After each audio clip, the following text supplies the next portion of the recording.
What's going on, traders? So it's Friday and the market's a little slow. NAKD just made a very good move from 87. Right now it's halted up to $1.20, so that'd be almost 40%, a 40% move. It's just about to resume any second now.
Yeah, it just keeps on flushing. There's right now there's a big seller at $1.15 right here.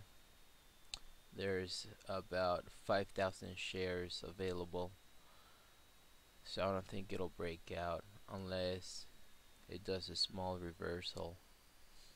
So entry at this point would be 121. It just bounced off at 98.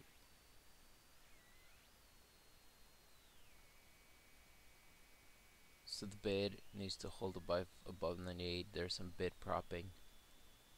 There was a big buyer right here at 105 or so.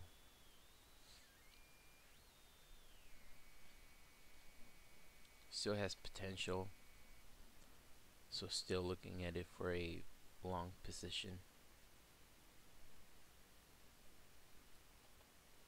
So it's been really quiet. The only reason I went live was because of the NAKD making a big move.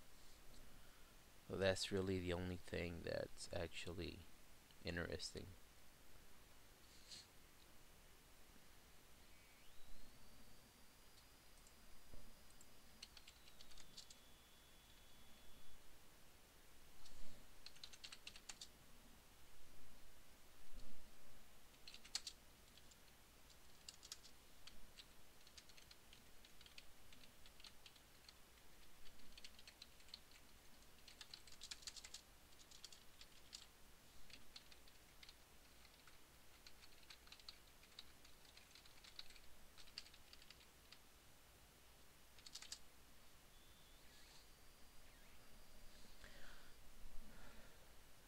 So no trades today as of now.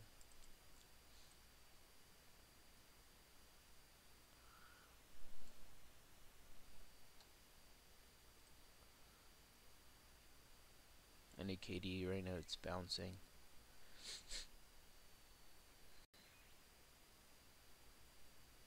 You have this little pullback, micro pullback right here. This little wedge as of now. It just broke $1.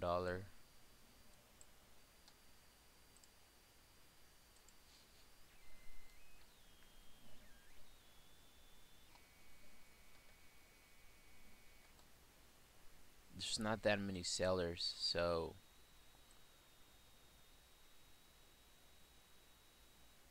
we might see a small bounce.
So usually after one stock squeezes, there's sympathy momentum.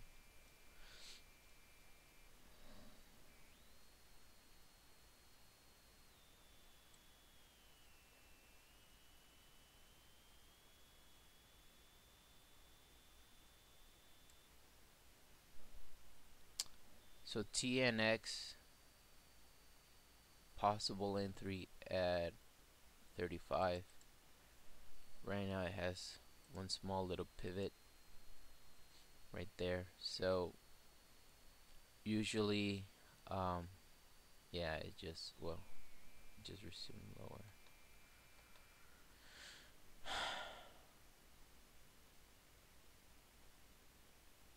I don't even know if I should take the trade. Its price action is very slow. I mean, it can still squeeze without me, but we haven't been seeing very good price action, so I should probably just leave it alone.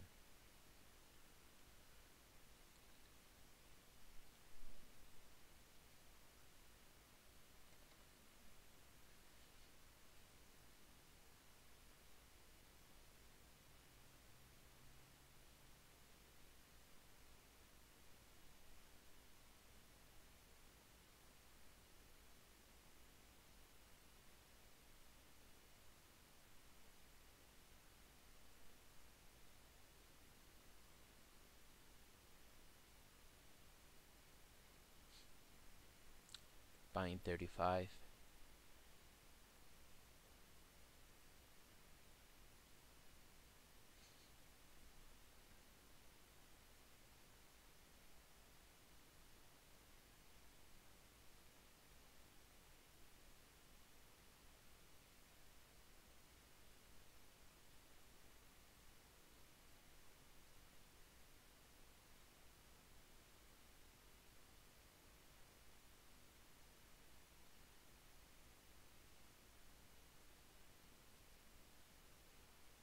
Cancel.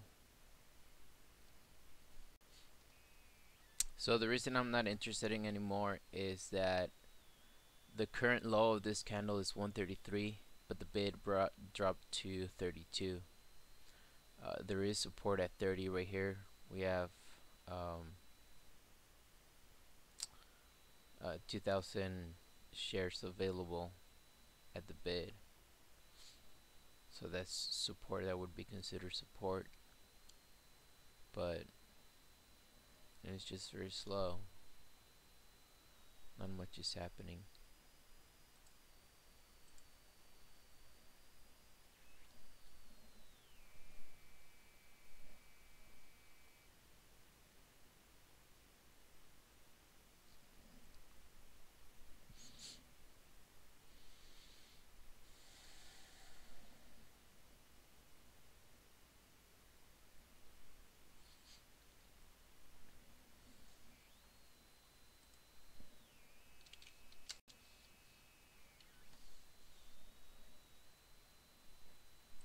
So this is a S&P 500 index,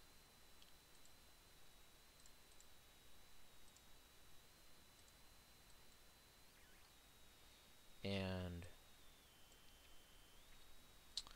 the problem is that, you know, right now it's consolidating around this support line, and so this was January's crash, um, you know, almost a year ago. Back in January we had this big crash, and then it bounced, found support, bounce. It kept on bouncing. It did make new all-time highs, but it's back down to the previous support area, right about there. So current problem as of now today is that right now it's consolidating at the support line right there. So that's not a very good sign, because what it might be doing is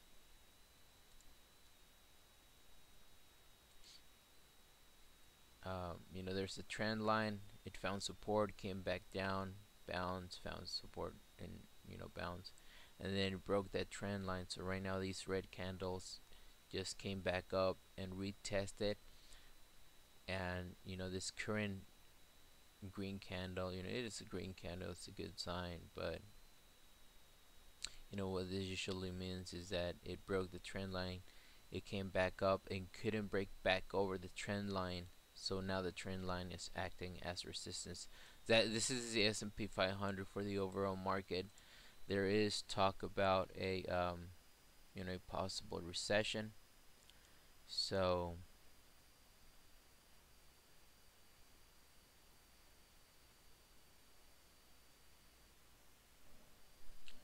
um, just keep that in mind. This is this is one of the reasons that it hasn't been so good of the past week. So each of these candles represent one day. So you can see the past 5. The past 5 candles have been a little scary, I guess you can say that. But that's why it's been dead all week, and we're closing red on the week. So we do have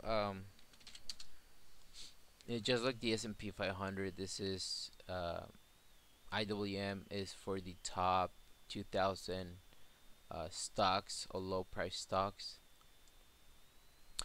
and IWM is a little more vulnerable than S&P 500. S&P 500 is the top 500 companies, but IWM is the top 2,000 low cap companies, and they're more vulnerable to real world markets. So, for example, if if jobs start to people start to get fired, all across America, you will see it, right here on this chart, because they're more, I guess you can say, mom and pop businesses, or new startups and all that. So the market conditions affect it a lot more than they do to the S&P 500. Just to give you an example, we had the IWM started crashing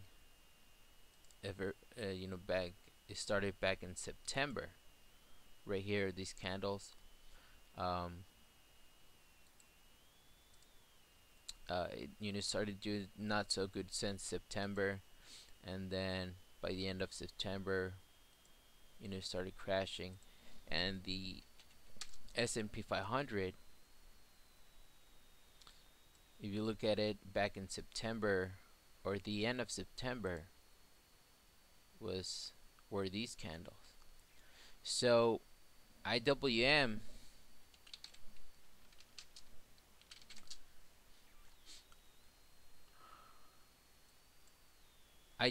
started crashing, you know, um, before October 1, between 24 September 24 and I guess you can say 28, and so it started crashing way before the S&P 500.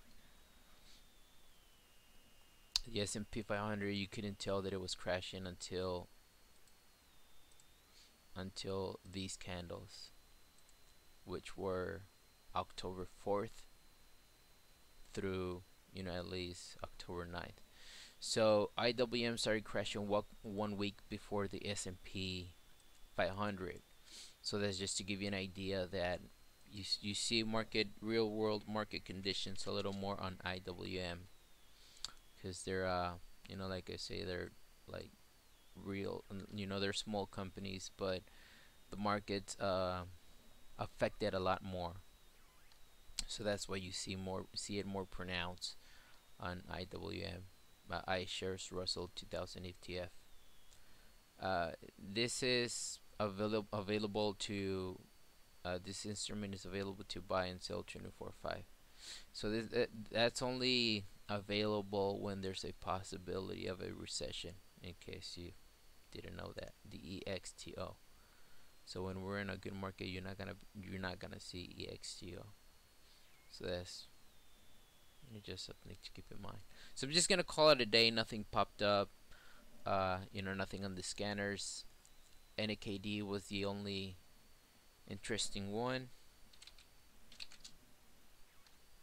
Oh, hold on. Yeah. So NAKD made a big move. Too fast for me to even take a trade. By the time it was making moves, it just moved too fast. Too fast for me, so I couldn't get it. Possible entry would have been at the break of the high of this candle, if I had if I had seen it a little faster. But that still would have been a good 15% profit. But sometimes these stocks, they just move too fast, and so I was looking at TNX. It popped up on the scanner just as NAKD was halted. So sometimes we get a little bit of sympathy momentum. I did call out the entry at 135, but the price action right here, it was just too slow. You see um, this small candle. That means it opened and resumed at the same price, which was $1.32.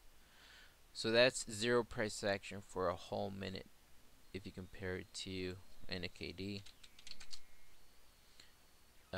This is each candle is 1 minute, so each candle moved. One candle made a 13.5% move, and the next minute that candle made a 16.7% move, or a 19, yeah, no, 20% move. Then it got halted, resumed at 118. Was looking for an entry over 121, but it ended up uh, flushing on the stock, so it dropped 16.4% in less than 1 minute. So yeah, that's it for today. I'm just gonna call it a day. That was a little small market update. So I'm gonna keep it in watch, because if we do start to crash, I'm gonna be TVIX. I'm gonna be trading TVIX. TVIX is the inverse ETF of the S&P 500. So what that means is that the S&P will do, or TVIX will do, the exact opposite of what SPY is doing.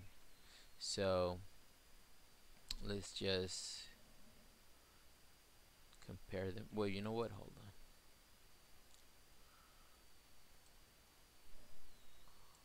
Yeah, so this is today's watch list. We have the S&P right here. Hold on, let me clear that up.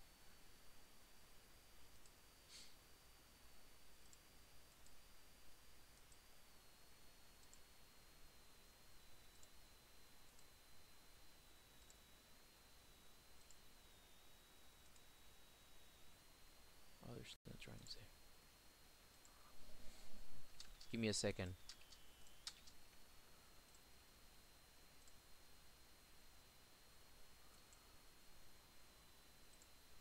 All right.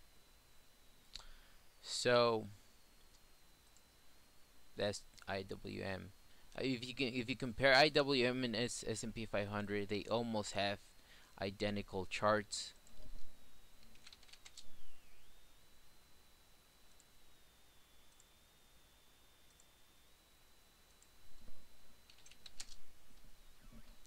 So this is the S&P 500, S&P 500. So S&P 500 and IWM. Well, why is that in the 1 minute?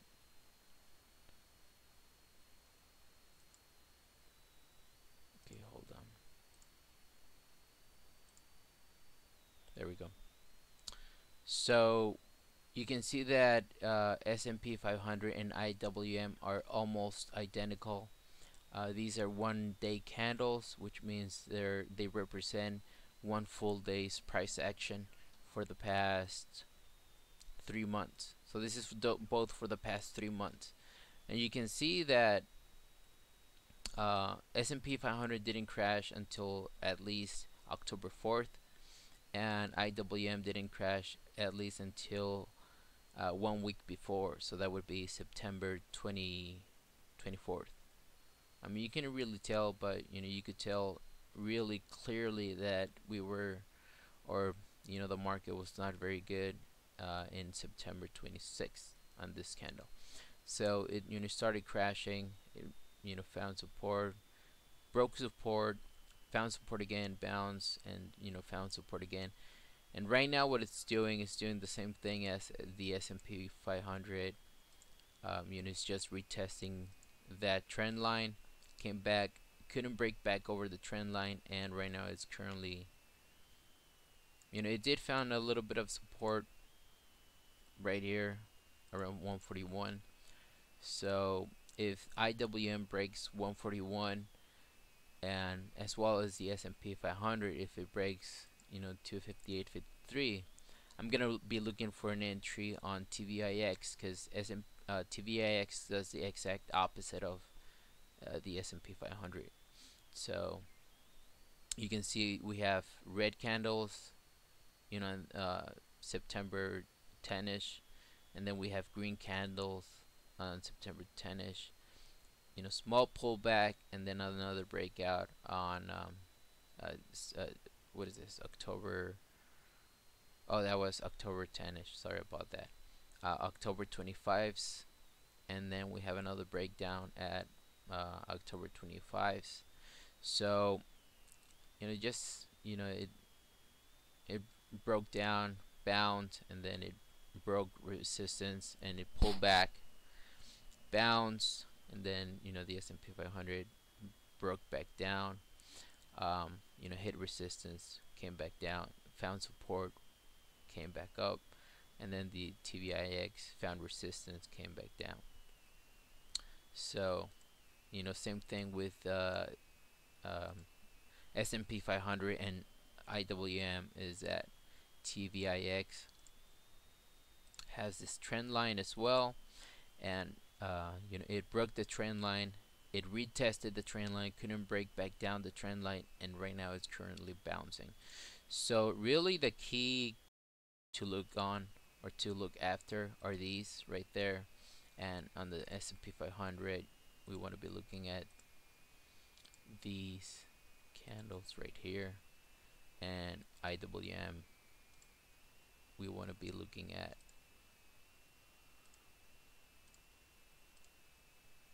these candles right here. So if the S&P 500 breaks these lows, TVIX will break these highs, and then I trade TVIX as the market is crashing for a long position. TVIX, as the more S&P 500 moves, the faster, it's a velocity stock, so the faster TVIX will move. So let's say, for example, S&P 500 starts to crash, and it makes a about a let's say 5%, 10% move. TVIX will then make a 20, 25, 30% move. So it's a velocity stock, and the faster S&P 500 crashes, the faster TVIX will break out and make new highs. So that's about it. I'm gonna call it a day. No trades today. I wasn't gonna log in, but I saw NAKD hitting the scanners, and I thought there was gonna be potential on it, but that wasn't the case. So we'll just see you guys Monday at 6:30 for another session. All right, logging out.